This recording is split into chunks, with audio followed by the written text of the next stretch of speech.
escuchado, presidente de la República, producto de revisar y procesar las observaciones pertinentes que fueron realizadas por los diferentes asambleístas y bancadas legislativas por escrito en el Pleno de la Asamblea Nacional.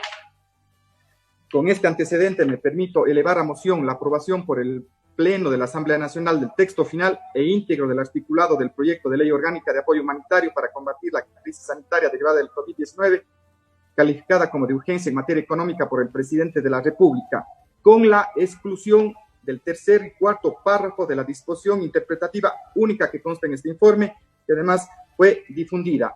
Y esto lo hago en virtud de lo dispuesto en los artículos 62 y 135 de la Ley Orgánica de la Función Legislativa. Finalmente, me permito que se ponga que el general se efectúen los ajustes o cambios de forma y o redacción que correspondan al texto del proyecto de ley orgánica de apoyo humanitario para combatir la crisis sanitaria derivada del COVID-19, calificado como de urgencia en materia económica por el presidente de la República, previo a su envío a la presidencia de la República, tal como dispone la Constitución de la República y la ley. Señor presidente, hasta aquí la moción.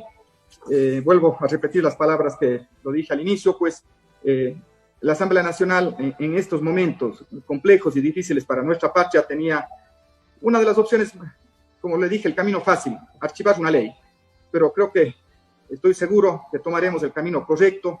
No es un camino fácil, pero el camino correcto de aprobar y darle al país una ley. Muchísimas gracias a todos.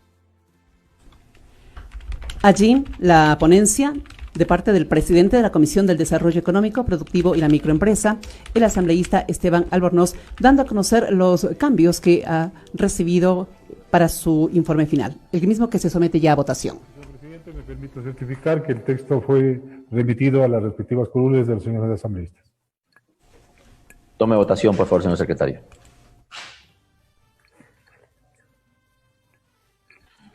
Tome votación, por favor, señor secretario. Sí, señor presidente. Procede en forma inmediata a dar cumplimiento a su disposición. Señoras y señores asambleístas, por favor, registrar su participación en las curules electrónicas. De existir alguna novedad, por favor, informar a esta secretaría. Gracias.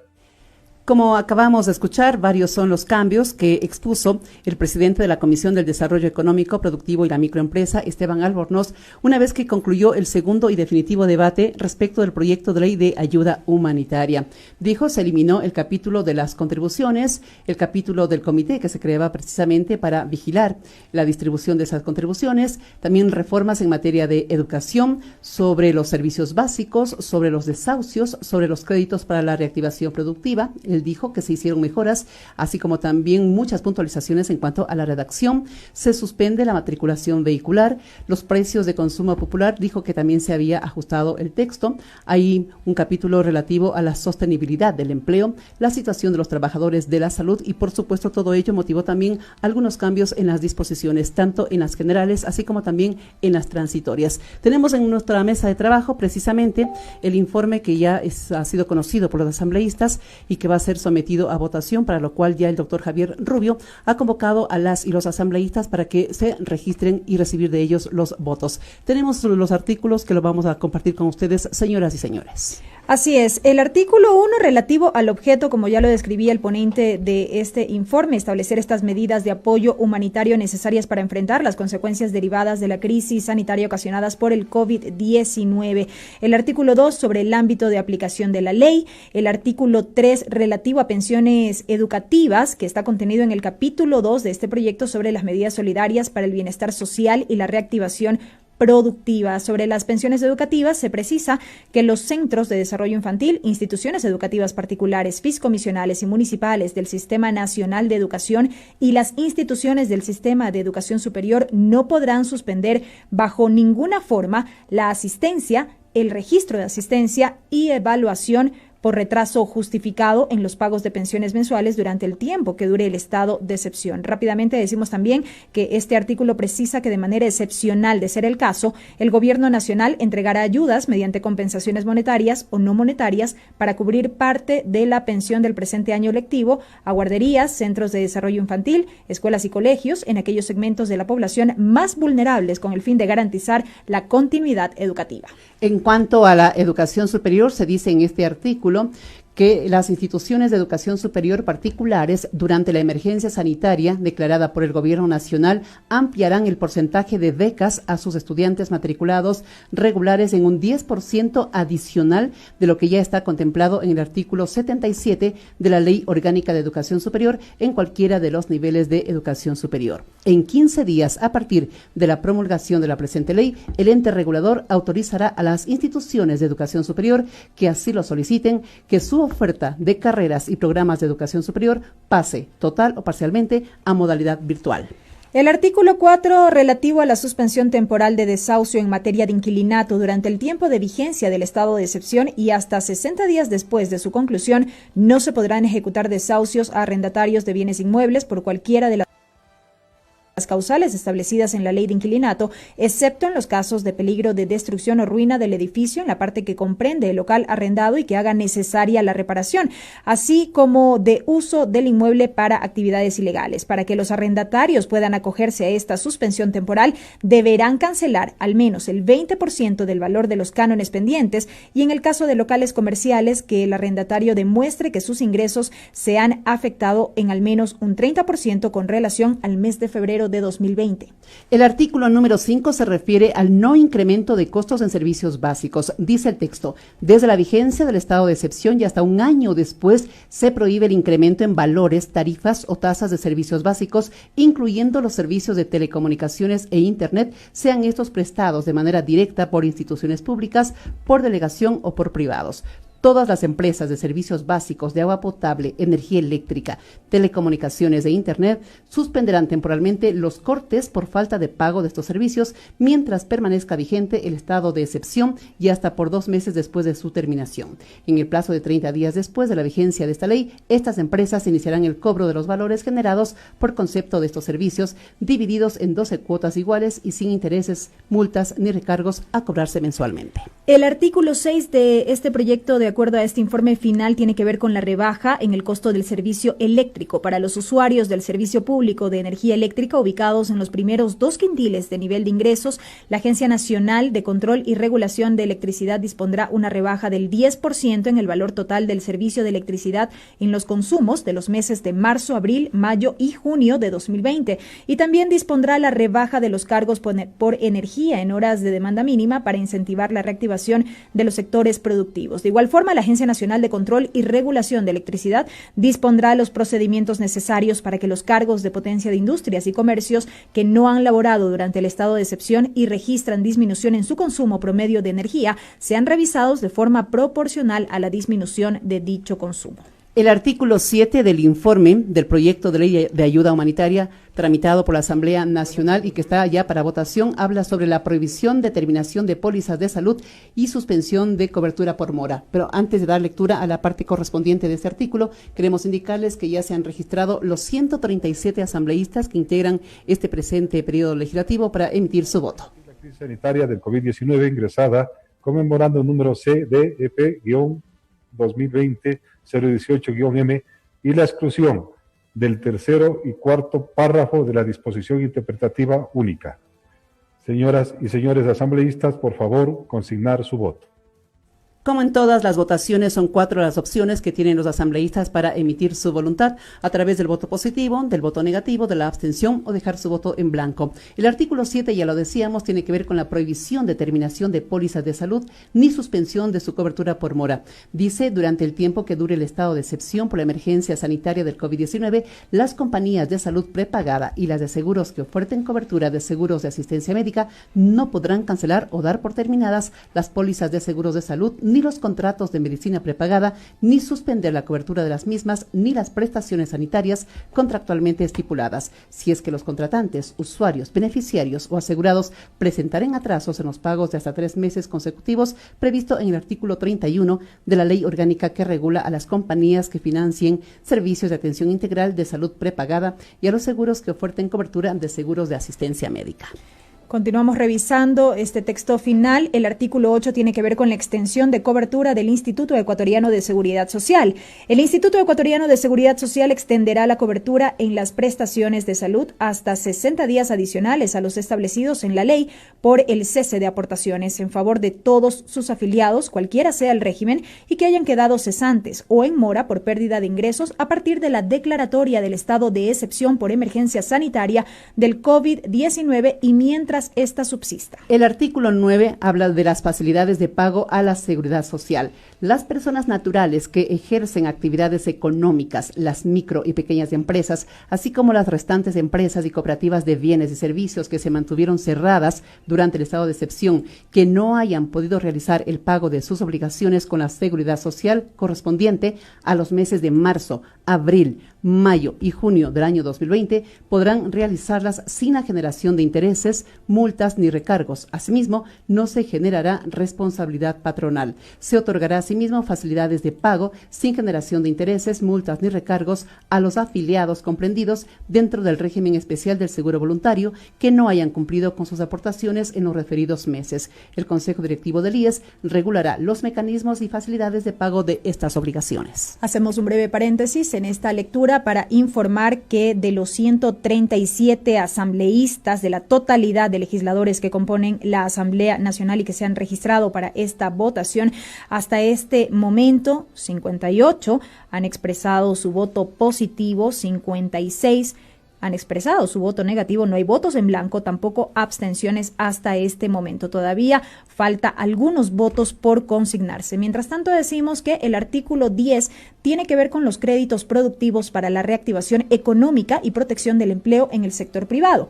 A partir de la promulgación de la presente ley y con la finalidad de evitar la ruptura de la cadena de pagos, reactivar la economía y proteger el empleo, las entidades del Sistema Financiero Nacional ofrecerán líneas de crédito de rápido desembolso que incluirán condiciones especiales, tales como periodos de gracia, amplios plazos de pago y tasas de interés preferenciales. Si las entidades del Sistema Financiero Nacional que a partir de abril de 2020 y hasta el 31 de diciembre de 2020 otorgaren créditos a MIPYMES del tipo comercial ordinario, productivo o microcréditos superiores a $25,000 a un plazo mínimo de 48 meses, podrán deducirse del impuesto a la renta el 50% del valor de los intereses recibidos por pago de estos préstamos. En el caso que los créditos de corto plazo, es decir, de menos de un año de plazo concedidos a empresas por montos superiores a los $10,000 se modificaren a uno de largo plazo no menor a 2 años con el objeto de precautelar la liquidez y el empleo en la economía. Las entidades del Sistema Financiero Nacional podrán deducirse del impuesto a la renta el 50% del valor de los intereses recibidos en los créditos desde esta modificación de plazo.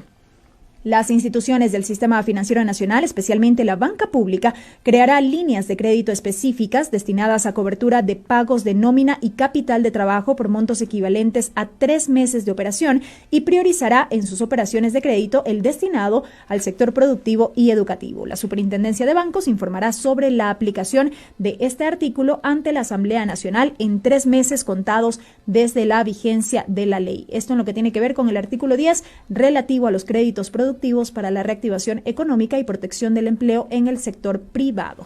El artículo 11 habla de las tasas de interés para la reactivación. Dice la Junta de Política y Regulación Monetaria y Financiera, dentro de los 10 días siguientes a la vigencia de la presente ley, a efectos de viabilizar el proceso que permite la revisión de las tasas de interés para todos los segmentos de crédito durante los años 2020 y 2021, emitirá una resolución técnica sobre liquidez, solvencia y estrés del sistema financiero para normar lo dispuesto en este artículo.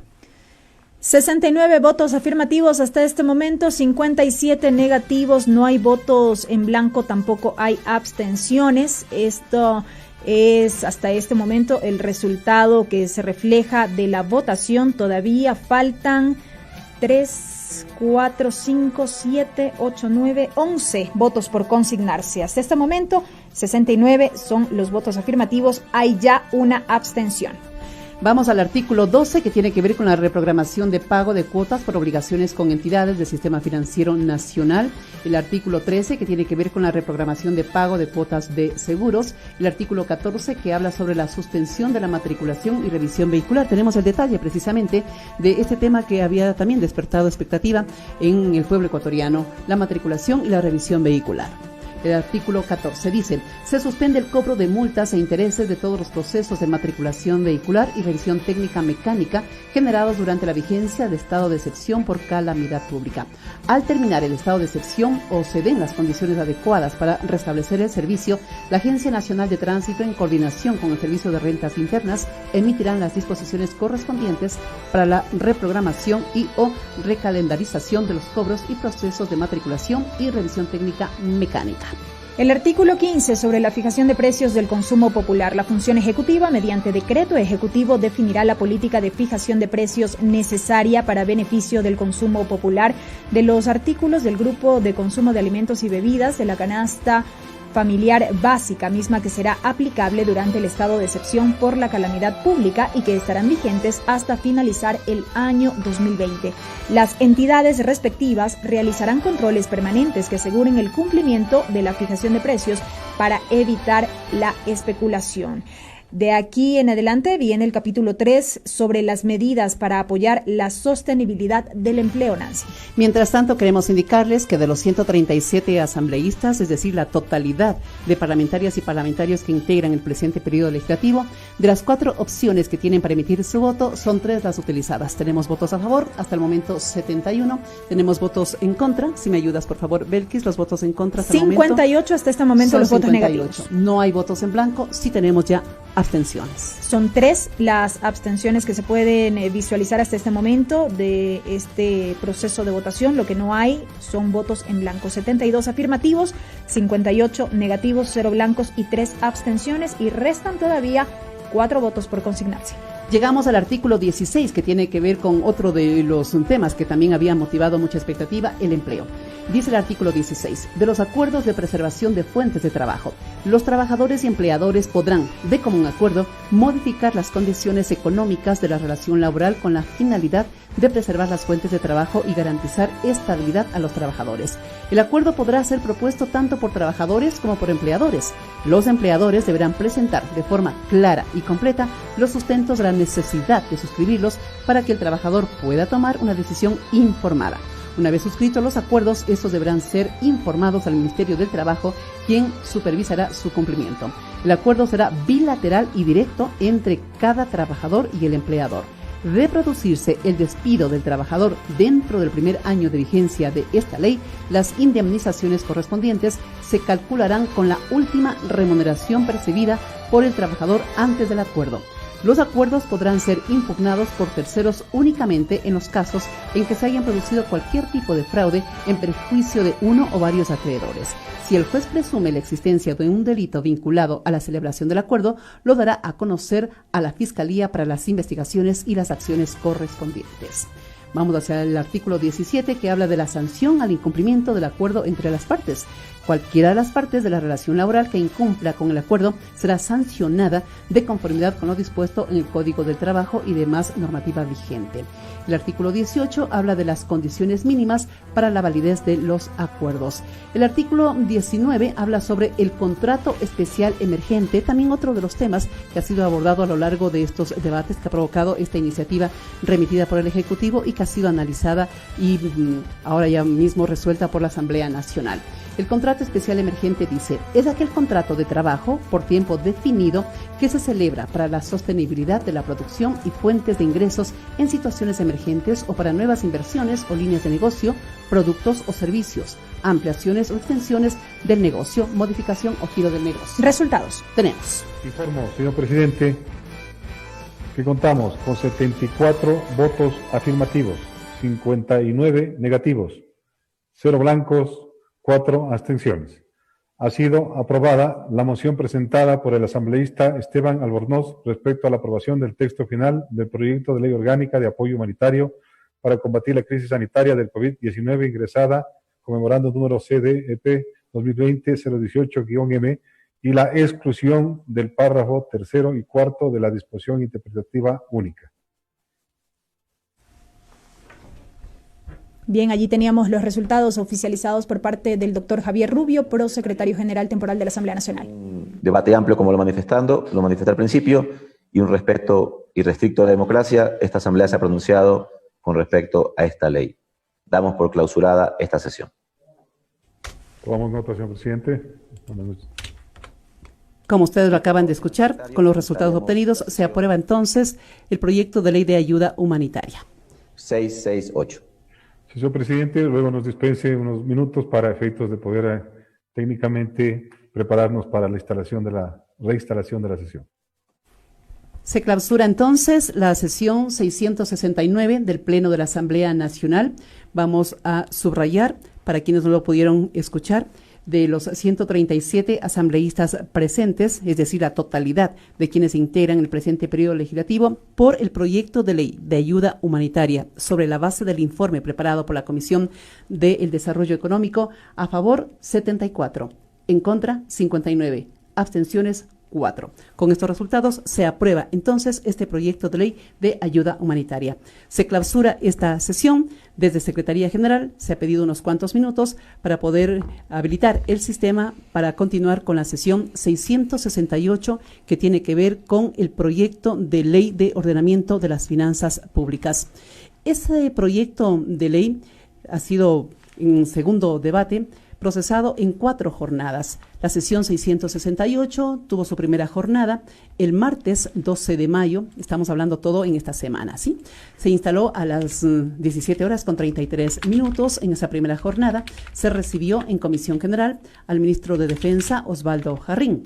Luego se suspendió y se convocó para el día miércoles 13 de mayo del 2020, es decir, para el siguiente día. Estuvieron presentes a las 8 de la mañana con 48 minutos 136 asambleístas de los 137. El miércoles se registró la ponencia de parte del presidente de la Comisión del Régimen Económico y se dio inicio al debate. Intervinieron 31 asambleístas y hubo un punto de información que lo cumplió el asambleísta Fernando Callejas. El día de ayer, jueves 14 de mayo del 2020, no se reinstaló, pero se suspendió inmediatamente atendiendo a un pedido que le hiciera al presidente de la Asamblea Nacional, la asambleísta Vilma Andrade, quien manifestaba que el informe recién se lo había recibido en las primeras horas de la mañana y que se necesitaba algún tiempo más, algunas horas más, para poderlo leer y emitir la votación correspondiente. Ese pedido fue aceptado por el presidente de la Asamblea Nacional y será retomado el día de hoy, viernes 15 de mayo del 2020, una vez que se constate el quórum nuevamente y se pueda retomar esta sesión. Recordemos, Belkis, que en el desarrollo de esta sesión se presentaron algunas mociones que pedían el archivo del proyecto de ley. Fue un compromiso que adquirió públicamente el señor presidente de la Asamblea Nacional, que en ese marco democrático en el que se ha llevado este debate, se van a someter a votación todas aquellas mociones que obviamente se enmarcan dentro de la Ley Orgánica de la Función Legislativa, hasta llegar a la resolución final por parte del Parlamento ecuatoriano. Así es, transcurren todavía estos minutos que han sido solicitados por parte de la Secretaría General para retomar